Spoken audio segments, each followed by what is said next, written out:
আমি না কইয়ে চলে যাবানি। আমি তো দেখলাম তোমাদের সোনার গরজ কত। আমি অন্য কিছু কব না, ওরে দাবড়ি দিতে মানা করবেন, কিন্তু মাঝে মাঝে দাবড়ি দেয়, ফসাদ করে দাবড়ি দেয়, দেয় না, দেখে না? আর টুনটুনির মতো এরকম না পায়। তোমারে করিমানা বেশি দাবড়ি দিতে যাই না, বুঝলি? তোমার চাইতে ভালো দাবড়ি আমি জানি। তোমারে এক দাবড়িতে বন্ধ করে দেবানি, বুঝলে? এক ভদ্রলোক আংটি বিক্রি করে, তামার আংটি, বিভিন্ন আংটি বেছে না, বাক্স ভরে ভরে। এই জায়গায় আইসে নাকি তাকে ডাকবে। তা ওর একটা ছেলে বাড়ি বিটকে গিয়ে এত চঞ্চল, তার একটা বাদি ছিল আজকে তুই ত্রিপুরার থেকে প্লেনে আসার সময়, ঠিক না? ওরে চঞ্চল রে বাবা, রে বাবা। কি খাবে জানো? কি কইছে? পুটি খাবো, পুটি খাবো, পুটি খাবো, পুটি খাবো। এই ঝুমুর দেশে মতুয়ারা ফেল, ওই রকম ঝুমুর আমি জীবনে শুনিনি। ফুটি খাবো, ফুটি খাবো, ফুটি খাবো, এই করতেছে। সেই ফুটি আনিয়ে দিতে হলো ওই প্লেনের ভিতরে, তারপরে থামলো।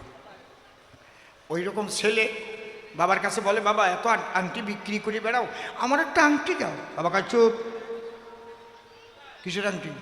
এইসব করবি কেন? লেখাপড়া শিখে বড় হবে, চাকরি বাকরি পাবি, সোনার আংটি বানাই নিবি। ওরা আগ হয়েছে, বাবা আমারে আংটি দিল না। বাবা মেলা থেকে আসে ওই বাক্স, চ্যাপটা বাক্স তো, রাখিয়ে অন্য কাজে বেরোয় গেছে। তালা দিতে মনে নাই, তালা খোলা পাইয়া ডালা তুলিয়া ভাবতেছি একটা তো তুমি দিলে না, আজকে মনের মতো নেওয়া নেব। গল্পটা কিন্তু বেশি ভালো না, কব পরে আমারে মন্দ কবা না তো, সত্যি তো, মন্দ করলি তুমি মন্দ। বাক্স তুলে ওই আংটি একটা করে ভর্তিছে, মন মতো নেওয়া নেব। 10 আঙুলি 10টা ঢুকইছে, আর বড় আংটি তো। এইবার পায়ের আঙুলিও নেছে, আর 10টা 20 দিয়ে।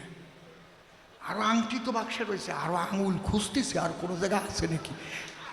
বয়স তো বেশি না, 12 বছর তো চলাবে। আংটি বাঁধিয়ে ওই আঙুল বাঁধিয়ে পড়েছে আর একটা। ও ভাবছে ভগবান মনে আমার ওই জায়গায় আর একটা আঙুল বানাই দিয়েছে।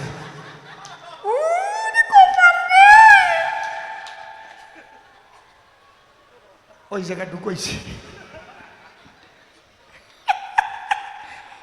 আমার না এসব বাজে কথা ভালো লাগে না, আমার লজ্জা করে কেমন, সত্যি মায়েরই। তো উনি কয় কও, আমি বলতামই না, খালি তোমার জন্য বলতেছি।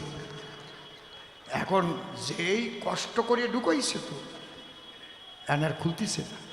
কয় ও মা আংটি খোলে না। ওর মা তেল দিয়ে যত ডলে ও ছাতা তত ভোলে, আর আংটি ওর মা দেখছে বংশদণ্ড তো শেষ হয়ে গেল। পাশে জ্ঞান ডাক্তার বাস করে, ওরে ডাকিয়ে নিয়ে এসে, ডাক্তারবাবু আমার ছেলেটারে কি করা যায়? ডাক্তারবাবু হাসবে না কাঁদবে ঠিক আছে। দেখা যায় আংটি নিয়ে টন করতেছে, বেরোবে কি? ডাক্তার চিন্তা করতেছে, যখন এই ডেরে ঢুকইছিল তখন তো এই মূর্তি ছিল না, তখন তো নরম অবস্থায় ঢুকইছে। তো এই নরম করতে না পারলে তো বের করা যাবে না।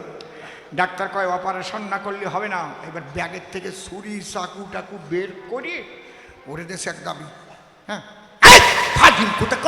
আংটি নিতে টাকা পাস নাই, একটা চড়ে তো দাঁত ভাঙিয়ে দেবো। যেই ছুরি উঁচু করে ওই কইছে, বয়তে নরম হয়ে গেছে, টান দিয়ে খুলে ফেলেছে।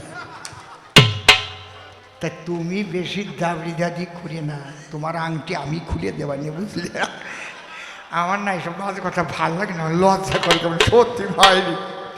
এখন যদি আমি দাঁড়াইয়ে 2-একটা গল্প না দেই ছড়াইয়ে, অনেকে মনে মনে ভাববে তাই অসীমদার আগে রস ছিল, তা বুঝি রাজনীতিতে যে শুকোয়ে গেল, আগের মতো আর নাই।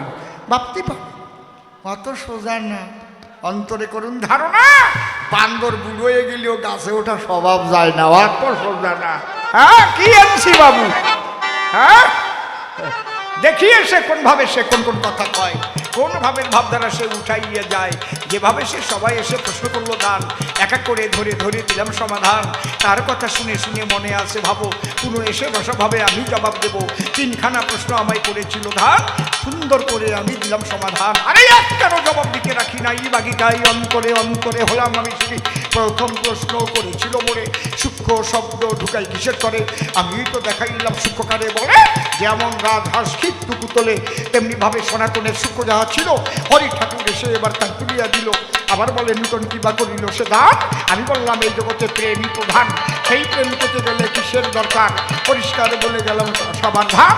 তারপরে আবার ডেকে বলেছিল তাই, গুরুচাঁদকে বাবা বলে কেন শুনতে চাই? বাবা বলার কথা আমি বলে গেলাম, তবে দেখি এবার তার কথা শুনিতে হবে।